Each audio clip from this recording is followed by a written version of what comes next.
ആരാണ് ജമാഅത്തെ ഇസ്ലാമി?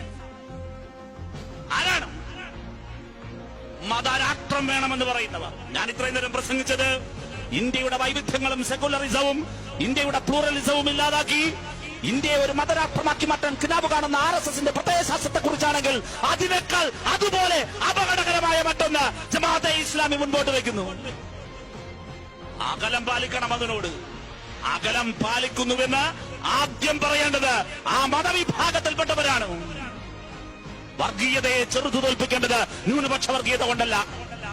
RSSനെതിരെ യുദ്ധം നയിക്കേണ്ടത് വർഗീയമായി സംഘടിച്ചുകൊണ്ടല്ല. ദുരിതമനുഭവിക്കുന്ന മനുഷ്യരെയാകെ ഒരുമിപ്പിച്ചു ചേർത്ത് ഞാനും നീയും വ്യത്യസ്ത മതങ്ങളിൽപ്പെട്ടവരായിരിക്കാം, ഒരു മതത്തിലും പെടാത്തവരായിരിക്കാം.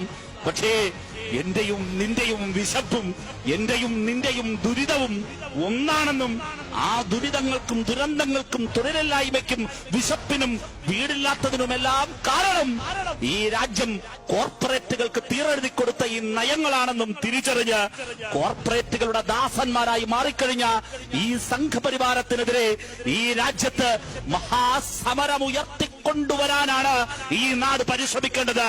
ഡിവൈഎഫ്ഐ നിലയുറപ്പിക്കുന്നത് ആ മഹാസമരത്തിലാണ്. ഇന്ത്യയിൽ കരുതു പ്രാപിക്കുന്നതും ആ മഹാപ്രക്ഷോഭമാണ്. വിജയിക്കാൻ പോകുന്നതും ആ മഹാപ്രക്ഷോഭമാണ്.